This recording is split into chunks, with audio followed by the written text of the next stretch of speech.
Hey guys, welcome back. This is part 3 and day 4. I believe it's day 4. I can't remember now. Anyways, I'm just going to work on this until it's done.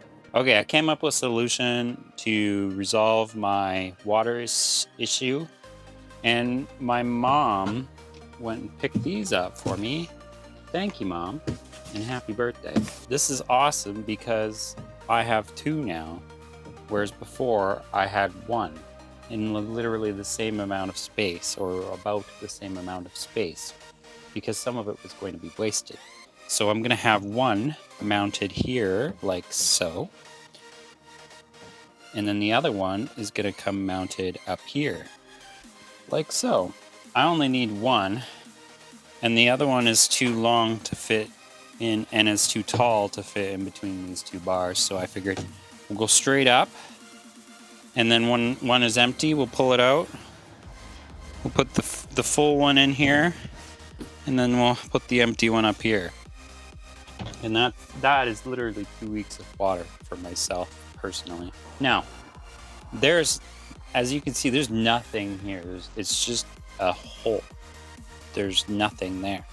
So we've got to come up with a solution to support 60 to 70 pounds ish. We have a bunch of these nice fancy boards that have been glued together that is the perfect width and length. Now I'm gonna do the exact same for the step up for the other water jug, and it's the same kind of material. So we're just gonna jump right into it and start cutting, because I would like to build this out. And then we'll mount up this face plate, and then we'll grab another one of the other half of this board, which should fit nicely up here because it's just a little tiny square up here. First, I'm gonna take measurements and cut this board out to the width and length that I need. And then I'm gonna fit it right inside here. I'm gonna grab a couple 2x2s or something, and we'll put a couple screws in from the sides here, and we'll make sure it's completely stable and solid to support my weight. If it supports my weight, it'll hold all that water. Once that's done, then we'll build out this platform, we'll get it all situated, and then we'll box out the rest of it, and we'll keep test fitting the water jugs as we go. So let's get on it.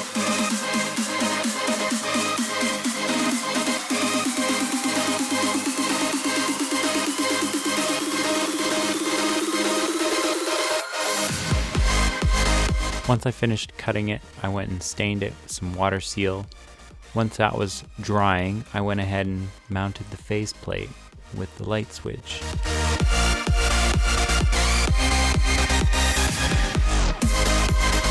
Once I finished securing the faceplate to the cabinet, I moved on to finish off the 2x2 skeleton frame that's going to hold and support the weight of the water.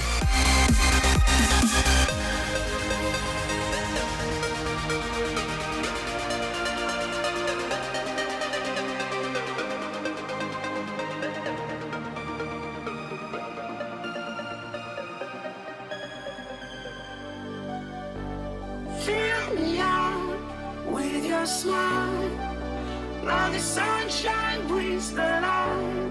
Fill me out with a flame, I will let you in this. Once I finished the 2x2 skeleton structure, I went and installed the shelf that holds the second water jug. I then used a sawzall to make some space between the door and the structure. Once that was all secured, I found some space that I could make a little storage cubby for something I have no idea what I'm going to use for yet. Once that was all secure, I mounted a faceplate with the heater vent.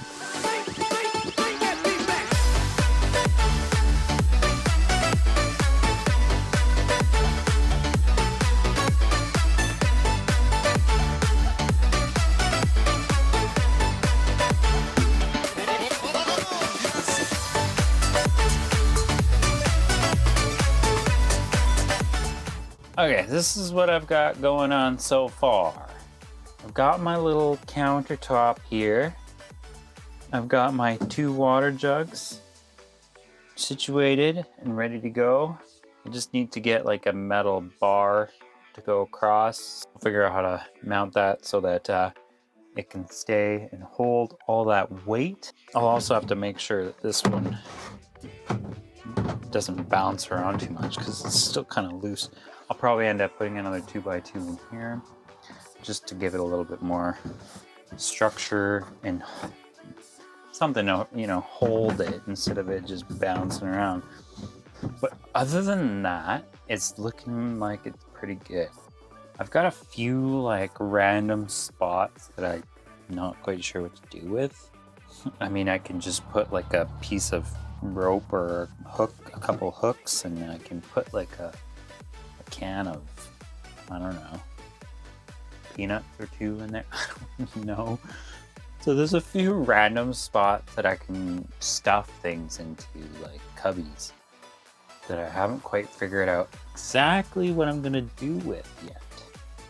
Because originally I was gonna have this accessed through this hole, but I decided I'll just end it here and deal with water later.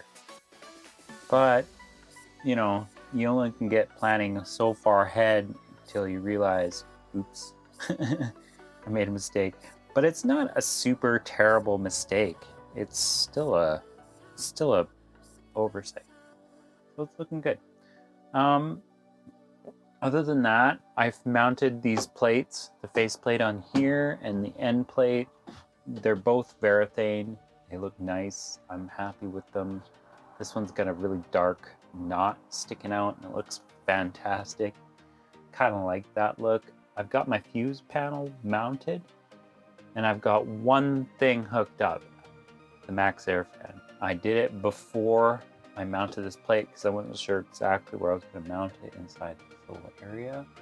And I've still got a lot of little figuring out to do inside this little area before I get it all tied away and finished. Because I still got to mount all the USB ports, plugs, and switches. There's 10 switches to hook up for each individual thing. And in each individual light, and then I got 2 porch lights sticking out each side of the van. So those are things I got to tie into van wiring. Got my negative mounted. I've got just enough cable, I think. I can wire up that fuse block, and then hopefully Wednesday the cables will come in and I'll finish mounting the inverter and the DC to DC controller. Once the DC to DC controller is wired in, we can also run the 0 gauge all the way to the engine bay and mount that fuse block as well. That's pretty much it when it comes to this pantry. Other than getting everything tied in together, all the wires done up, things like that. We've got a fuel tank over there and a fuel pump and a fuel filter to mount for the diesel heater, and we can plumb it and then we can prime it, turn it on, and see if it works, because I bought it last November, I believe, so I've almost had that a year sitting in a box waiting for this van to be built. That's how long I've been planning this van build, is over a year, collecting materials and devices and art, you know, all the little gadgets that I need, like fuse panels. Like, I bought all this long time. I still have a few things extra to figure out, but I'm running low on plywood. I might have to just fork out an extra few bucks and buy myself another 1/4 inch plywood, because I still haven't figured out my doors. I'm running out of wood. I still have this 1/2 inch sheet sitting under a tarp, protected from the rain because it's raining and windy. Hopefully maybe by this weekend I could get this 1/2 inch cutout, marked out, cut out, plunged cut, and installed, hopefully on the weekend. Crossing my fingers. I don't know. I might do a little bit of projects because I want to make sure that everything I want to get done in this area is done before I put the faceplate on, because once I put the faceplate on, it'll be harder to work in. I wish I planned this electrical box a little better, but it's not terrible. I'm not disappointed in it. I'm still happy with it. I just wish I designed it a little bit better. but it's good. It'll work. It's functional. It'll look all right. And plus, it doesn't have a bunch of, you know, if I put a bunch of USB ports on this wall, I'd have a bunch of cables like dangling around. So I wanted to keep the cables tucked away and hidden, but still be a digital nomad, kind of hidden away.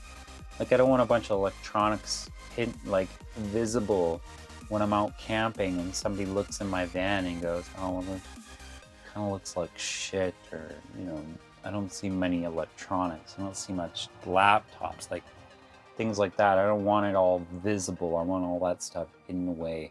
Anyways, I'm going to end it for today. And maybe tomorrow we'll get some more work done and we'll tie out some loose ends and get some stuff figured out. And then we'll move on to the next project. Anyways, thanks for watching, guys. Please like, comment, subscribe. Peace out. I comes up with the solutions.